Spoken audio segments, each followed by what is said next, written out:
Qurultay to'g'risida gap qilish ortiqcha ish edi. Shundoq bo'lsa-mu, bir kulkilik bir ishdan birisi ko'rildi oldimizda. Atalmış Uyg'ur ziyolilaridan 65'i. Albatta buning ichida usulchi, naqshchi mutaxassislar bor ekan. Sal jafoda eplab-saplab son to'shqizgandek qiladi. Bular Uyg'urga vakolatchilik qilibla Rishon Abbos va uningki oilasi, oila tabobatlarga sadoqatini bildiribdi. Tek saylan bulup bir adam çıkmay turupla sadaqatini bildirishga aldirib bo'pti bular. Bunda bu ish qanday qaraysiz? Ikki nuqtani deb qo'yay men avval. Birsi Dünya Uyg'ur qurultayiningki saylimiga yoki ichki saylam saylam apirish ishlarga aralashmam yo'q, aralashmayman unga. Chunki men bir başka bir hükümetke vekillik qilish üstün bilen yani bir başka bir teşkilatla işe aralashmay qoidada. Çünkü bu to'xtalmayman. Bunday şey to'xtalam. İkincisi bu 65 ziyali yani ziyali deb turay hozircha ziyalini xetin o'qidim. Bu ish to'g'risida to'xtalayman qisqacha. Çünkü bunu to'xtalishimning sababi bu ish Dünya Uyg'ur qurultayininki ishidan olqib ketgan bir ishni oq ko'rinish qilganlik uchun bu oq ko'rinish qilinayotgan ish chet eldagi Uyg'urlarninki barliq siyosiy faoliyatlarga ta'sir ko'rsatib kelayotganlik uchun men bu nuqtadan to'xtalaman. Herkes Dünya Uyg'ur qurultayini haqida fikr bayon qilish ular baho berish nuqtasi emas. Fikr qilish baho berish boshqa bir kontekstda bo'ladi meningki, ramkada bo'ladi. Ma'noda emas. Xo'sh, bu 65 odamninki qo'l qo'ygan xatini o'qidim. Bu ma'ni e'lon qilinib ekan hozir ko'z oldimda ichiqliq bu Bitter Winter'da e'lon qilinibdi, 9-oyning 3-kuni e'lon qilinibdi. Bu yerda ikkinchi deb qo'ygan gapim Roshan Abbosninki u bu gaplarni ko'rmadim buningda. Ama buningda men boshqa bir nuqtani ko'rdim. Men o'zim ko'rgan nuqtani deb berayda. Buningda yana insonni ichindiradigan bir nuqta bor bu xatda. Nima degan vaqtida bular 65 odam shu qadar g'azab nafrat bilan ayblab ketibdiki, bir necha nuqtani debdimda. Qisqacha qilay, hamda bu Uyg'urchaga tarjima qilinmaganlik uchun nurg'on buni anglayotgan faqat Uyg'urchani tushunadigan nurg'on qarindoshlarimiz sal nima bo'lib qilish mumkin. Bunu da sen kaymak qilish mumkin. Kaymakkan noktalarda şu xabarning o'zini ko'rib, shuni hamda Google'da avtomat tarjima qilsam tushunadi deb o'ylayman. Birinchisi bu xatning oq ko'rinishi 6-oyda 24 chet ellik va 4-5 Uyg'ur ziyolilarini o'z ichi olganligining bir parcha xati e'lon qilingan. Bu e'lon qilingan. Buning ichida biz biladigan va bizningki Uyg'urlar va boshqa Türkiye xalqlarga qaratilayotgan irqiy qirg'inchilikqa qarta hozirgacha ovozini chiqarib turgan chet ellik mutaxassislar bor. Masalan, Darren Baylor var mesela bunun arasında. Jim Ross var ekan. Qatarlıqlar nomi chiqqan Uyg'ur tadqiqotchilari bular.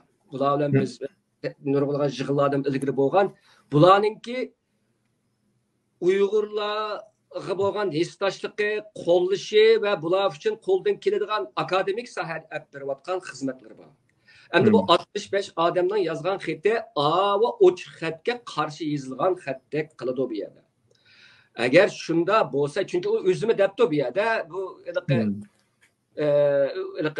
ba'zilar mushundaqa Dünya Uyg'ur qurultayininki obro'yini to'kdi, ham Dünya Uyg'ur qurultayining hozirgacha qo'lga keltirgan esil utuqlarni ko'z yummoqchi yoki uni burmalamoqchi bo'ldi degandek ba'zi gaplarni ishlatibdi bu yerda. Bu 24 odamning da'vat qilib boshqa bir gap. U Uyg'urlarning ishini irqiy qirg'inchilikni burmalamoqchi emas, uni xalqroda uni cho'kamoqchi, xunuklashtirmoqchi yoki suyuldirmoqchi emas. 24 nima debdi desa, oddiy. Birisi bu jinsiy setchiliklar yuz bergandan keyin ikki tashkilot, ya'ni Dünya Uyg'ur qurultayi bilan Uyg'ur kishilik huquq projesininki bu jihatda olib ishlari, tekshirishlari, bayonotlari, qilmishlari to'g'ri emas. Agar buni to'g'ri qilolmasanglar, bundan keyin bizningki Dünya Uyg'ur qurultayi va ma proje bilan ilib beriladigan akademiya ilmiy nuqta ilib beriladigan nurg'ulg'an faoliyatlarimizga ta'sir yetadi. Ya'ni biz sen bilan hamkorlashamaymiz debdi. Nima uchun degan vaqtda bu debdi, sening bu ishlarni bir taraf qilishing demokratiyalik prinsip bilan bo'lmagan, o'qituvchi ovozlarni sen bosgan, bu yerda sen bu ishlarni bir taraf qilishda uch quyruq bo'lmagan. Hem bununda sen ma'lum jihat ilib atgan g'arbning qimmat qarashlarini gavdalantirmading degan. G'arbning qimmat qarashi nima degan? Demokratiya. To'g'ri. Demokratiyaning qimmat qarashi nima degan vaqtda, mushunda bir ish bo'lgan vaqtida uni demokratik usulda jiddiy hal qilish kerak. Uch quyruq hal qilish kerak. Ondan ular Erkin Osiyo radiosiningki bir ilq nimasi bor-ku, Dolqin Aysola o'tkazilgan bir nimasi ziyorati bor. Shuni tilg'abdi. Bu ziyoratninki bizningki Sharq Turkistonliklarningki chet elda apropa siyosiy faoliyatga ko'rsatgan ta'siri haqida bizmi hukumat va munbardagi boshqa mustaqillikni qo'llaydigan tashkilotlarningki qo'llash asosida bizmi ochiq xat e'lon qilgan. Bu yerda Erkin Osiyo radiosimi xatolik sodir qildi deyilyapti bu xatda. Ammo men shaxsan qarshim shunda Erkin Osiyo radiosi bular uzundan beri bir dayi yaratish ko'ydi bo'lgan. To'g'ri. Ammo o dayi yiqilgan vaqtida buni yulab to'g'izman deb, chapqin olaman deb ko'zi qariqib qolgan ish bo'lgandan keyin bu 24 mutaxassis buni tilg'agan. Hamda bu oq ko'rinish. Hamda bu yerda bu 24 mutaxassisningki tilg'ilayotgan gapining markazi nima degan vaqtida shikki. Sen demokratiyani talab qilaman, demokratiyani ilgari suraman yoki enidek demokratiyani ilgari suradigan tashkilotning pulini olaman degandan keyin bunda ish yuz bergan vaqtda shu demokratiyaning prinsip bo'yicha ish qilmamsan deyapti. Xato emas uning gapi.